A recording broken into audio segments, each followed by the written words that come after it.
ना सुंदर चरित्र महाभारत के अंतर्गत आता है। द्रौपदी के सोते हुए 5 पुत्रों का वध अश्वत्थामा ने कर दिया। सुनिए कथा, अरे बोलो तो जमते। अश्वत्थामा ने द्रौपदी के सोते हुए 5 पुत्रों का वध कर दिया। भीम अर्जुन अश्वत्थामा को पकड़कर द्रौपदी के सामने खड़ा कर दिया, तलवार दे दी हाथ में, ले द्रौपदी काट दे शीश अश्वत्थामा। ए द्रौपदी अश्वत्थामा का शीश काट, ले ये तलवार काट दे शीश अश्वत्थामा। द्रौपदी हाथ जोड़कर अपने पति भीम अर्जुन से कहती है, नहीं मैं इसको नहीं मार सकती, ये मेरे गुरु का पुत्र है। गुरु का पुत्र? हाँ, तो इसने तेरे बेटे को मारा तो तू इसको क्यों नहीं मार सकती? द्रौपदी कहती है, अगर कोई कुत्ता हमें काटेगा तो क्या हम कुत्ते को काट खाएंगे? कोई सांप हमें डसेगा तो क्या हम सांप को डस लेंगे? कोई बिच्छू हमें काटेगा तो क्या हम बिच्छू को काट खाएंगे? द्रौपदी कहती है, अगर कुत्ता हमें काटे तो हमें कुत्ते से दूरी बना लेना चाहिए, कुत्ता हमें काटे तो उससे दूर हो जाओ। कोई भौंकने वाला अगर श्वान है और तुम्हारे पीछे भाग रहा है तो तुम उससे दूरी बना लो, और कुत्ते के पास मत जाओ। क्यों जा रहे हो? तुम्हें मालूम है ना कि वो श्वान है, तुम्हें मालूम है। श्वान काटे तो श्वान से दूरी बना, श्वान काटे तो हम श्वान को नहीं काटे। कोई अपशब्द बोल रहा है तो हम शब्द नहीं कर सकते, कोई आड़ा टेढ़ा बोल रहा है तो हम आड़ा टेढ़ा नहीं कर सकते, कोई अपशब्दों की गर्जना कर रहा है तो हम शब्द नहीं कर सकते। क्यों नहीं कर सकते? क्योंकि उसको ज्ञान का अभिमान है, उसको अहंकार आ गया, अभिमत्ता आ गई अपने भीतर, उसको ज्ञान का अर्जन हो गया, इसलिए वो अपशब्द कह रहा है। पर जो विद्वान ब्राह्मण होते हैं, ब्रज में रहने वाला एक एक विद्वान ब्राह्मण, ब्रज का निवासी जो विद्वान ब्राह्मण होते हैं, वो एक एक पुराण का अध्ययन करे हुए होते हैं, इसलिए उनको मालूम है कि ये प्रसंग कहां से लिया गया होगा, ये प्रसंग कहां से बोला गया होगा। जिसने ब्रज 84 कोस की यात्रा करी होगी उसको मालूम है कि हमने ब्रज 84 कोस में कोकिलावन में जब प्रवेश किया था तब हमने अरण्य घोष का मंदिर देखा है, हम वहां पहुंचे हैं, आज भी वो स्थापित है, आज भी वहां जटिला कुटिला विराजमान है, आज भी वहां। संशय बहुत लोगों का क्या है। और फिर निवेदन करेंगे, दुनिया, हमने पहले भी कहा सबसे ज्यादा गाली 2 लोगों को पड़ रही है। हमने पहले भी कहा, एक प्रधानमंत्री जी जो बेटे हैं मोदी जी, दुनिया में सबसे ज्यादा गाली उनको पड़ती है, और दूसरी गाली में प्रदीप मिश्रा आते हैं। दुनिया में अगर सबसे ज्यादा किसी को गाली पड़ती होगी तो उनको पड़ती होगी। कथा के मामले में अगर सबसे ज्यादा गाली पड़ती होगी तो हमको पड़ती होगी। टोटका वाला महाराज, तो ये वाला महाराज, तो अब शब्द, तो ताने, तो गालियां, तो अड़क टेढ़े, तो भी दुनिया के लोग कहें ये इसको कोई फर्क ही नहीं पड़ता। क्योंकि शिव पुराण में हम भी तो कहते हैं, आग लगे बस्ती में अपन रो मस्ती में, क्या किसको रोइए तादर खाने। प्रतिभा जी धन्यवाद, आपके चक्कर में दुनिया के लोगों को ब्रह्म विवर्त पुराण का दर्शन होगा। उसके लिए साथ शिव तत्व की प्राप्ति, उसको पहचानो। शिव महापुराण की कथा 2 चीजों पर आधारित करती है, एक शिव का नाम और दूसरा दूसरे का, बोलो बोलो जमते बोलो, सम्मान। हमें दूसरे का अपमान नहीं करना, जितना बन सकता है सम्मान के शब्द कहिए। कोई गाली भी देकर चले गए ना तो भी कर दो, बहुत अच्छा व्यक्ति था, मुझे गाली देकर गया है ना, उसमें मेरी कोई गलती होगी तो उसने मेरी गलती को छाट दिया है, मेरी गलती को निकाल दिया है, निकाल। हनुमान जी गए लंका में, श्री हनुमान जी महाराज लंका में प्रवेश कर गए, और लंका में जैसे ही हनुमान जी प्रवेश करे तो उनको रावण ने पकड़वाया और पकड़कर सभा में बुलाया और अपशब्द कहे, ताने दिए, आड़ा टेढ़ा कहा। एक पत्र है,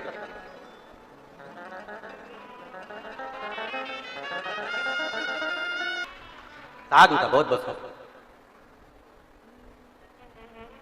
एक कथा का पंडाल रायपुर का, जहां बैठकर कथा सुनी, मन में आया, बाबा से कह दिया, बाबा ने स्वीकार कर लिया, जान गई कि सनातन धर्म है क्या। हम तो कई लोगों को देखते हैं तो कहते हैं कि जो जानते हैं कि हमारा शिव शिव है, पहचानते हैं कि शंकर शंकर है, तो भी वो विचित्र भाव लेकर आ जाते हैं। क्या ऐसा हो सकता? क्या ऐसा हो सकता? क्या ये सत्य हो सकता? हम भ्रम में पड़ते हैं। शिव महापुराण शंकर जी की यह पवित्र कथा लोगों के भीतर का भ्रम निकालती है। शिव महापुराण सत्य को बताने का प्रयास करती है, और सत्य हमेशा कड़वा होता है, इसलिए सहन नहीं हो पाता। सत्य थोड़ा कड़वा होता है, सहन नहीं हो पाता, लोग उसका विरोध करना प्रारंभ कर देते हैं। ऐसा हो ही नहीं सकता, ये हो ही नहीं सकता। और विरोध कौन करता है? जो अज्ञानी है, जिसके समझ में नहीं है, जिसने शास्त्र को पढ़ा ही नहीं है, जो अध्ययन ही नहीं करा, अपने आप को श्रेष्ठ मान लिया, वो विरोध करेगा। और जो पढ़ा है सोचेगा कि महाराज ने ये बात बोली है, और आज आप लोगों को कह दें पर पीछे नहीं हटूंगा, फिर कहूंगा। जितने जितने एक बेलपत्री का भी उपाय अगर बताऊंगा, एक अगर दुर्वा का भी उपयोग बताएंगे, सफेद आंकड़े की जड़ का भी प्रयोग बताएंगे, या 1 लोटा जल का भी प्रयोग बताएंगे, काली मिर्च का प्रयोग भी बताएंगे, कमलगट्टे का भी अगर प्रयोग बताएंगे, सफेद पुष्प का भी अगर प्रयोग बताएंगे, तो जो हमारे शास्त्रों में लिखा होगा वो इस व्यासपीठ से बताया जाएगा, उसके अलावा कुछ नहीं। किसी ना किसी पुराण से, किसी ना किसी शास्त्र से उसको लिया गया होगा, किसी ना किसी स्थान पर उसको पढ़ा गया होगा, और पढ़ने के बाद उसका अध्ययन कर वहां बताया। क्योंकि करोड़ों करोड़ों शिव भक्त विश्व महापुराण की कथा को सुनते हैं, चाहे वो टीवी के सामने बैठकर सुने, मोबाइल पर सुने, चाहे वो यूट्यूब पर सुने, फेसबुक पर सुने, चाहे पंडाल में सुने। लाखों की संख्या में आप लोग आए हैं, पंडाल में बैठने की जगह नहीं है, लोग बाहर अपने अपने साथ में बिछाने की दरी लेकर आए हैं जिस पर बैठे हुए हैं। पीछे पंडालों में जगह नहीं है, पंडाल पूरे भरे पड़े हुए हैं, लोग पेड़ों के नीचे, गाड़ियों के नीचे बैठे हुए हैं, जगह नहीं। जब लाखों की संख्या में शिव भक्त इस कथा को सुनते हैं तो उनके सम्मुख में पुराणों का वो तत्व जाना चाहिए जो लोगों ने सुना भी नहीं और उसको धारण कर अपने जीवन को उतारकर अपने सत्मार्ग पर चलते, श्रेष्ठ मार्ग पर। और महाराज उस मार्ग पर चलना बहुत कठिन।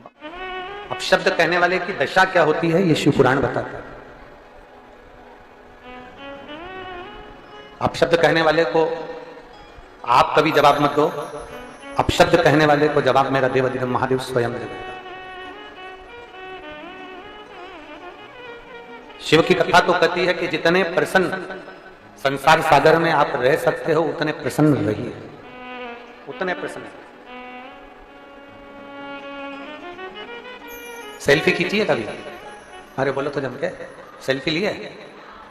रोते हुए ली कि मुस्कुराते? जम के बोलो जरा, मुस्कुरा। नहीं कभी एक आध बार मन कर जाए रोते हुए खूब जोरदार, और फिर उसको स्टेटस पे लगा और थोड़ी सी वीडियो भी बना लेना, अरे भाई, और रोते रोते और फिर वो वीडियो बना के सेल्फी लेके स्टेटस पे लगा। इतने सारे बैठे हो, कभी किसी ने अपने आधार कार्ड का, परिचय पत्र का फोटो खींच के स्टेटस पे लगाया? नहीं, क्योंकि अगर वो फोटो तुमने लगा दिया तो दूसरी बार तुम्हारे पास कोई मैसेज ही नहीं आएगा। कौन कर? फोटो कौन सा लगाते हो? जिसमें तुम मुस्कुरा रहे हो, जिसमें तुम हंस रहे हो, जिसमें तुम प्रसन्न दिख रहे हो, जिसमें तुम्हारे चेहरे पर स्माइल है, वो फोटो तुम खींचते हो, वो सेल्फी तुम लेते हो और वो फोटो तुम अपने स्टेटस पर लगाते हो। शिव कथा यही कहते हैं, शंकर भगवान का चरित्र कहता है जितने खुश तुम सेल्फी के समय पर रहते हो, शिव पुराण कहती है उतने खुश तुम पूरी जिंदगी में रहा करो तो जीवन अपने आप सुखमय हो, अपने आप।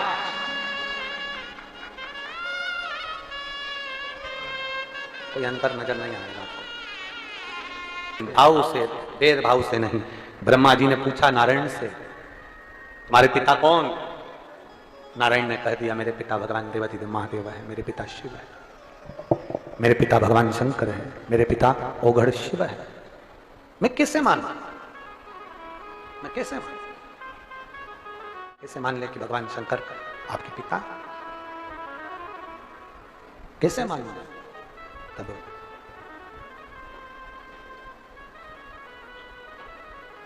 ब्रह्मा और विष्णु ने एक पर्वत को घुमाना प्रारंभ करा, और ब्रह्मा विष्णु ने जब पर्वत घुमाना प्रारंभ करा, घर्षण किया, अग्नि का एक खंभ प्रकट हुआ, शिवलिंग की एक आकृति प्रकट हुई।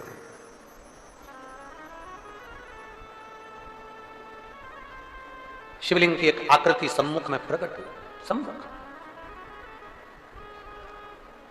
और जो शिवलिंग की आकृति प्रकट हुई, उसके चरण शीश का दर्शन करने के लिए ब्रह्मा और विष्णु दोनों गए।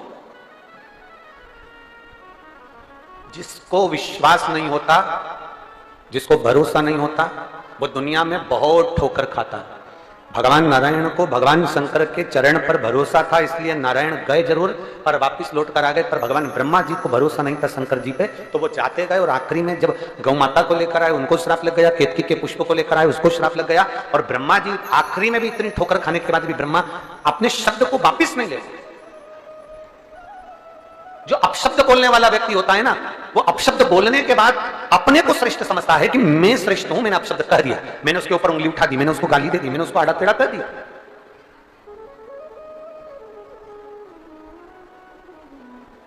और उसमें श्रेष्ठता उसकी नहीं है, श्रेष्ठता उसकी नहीं।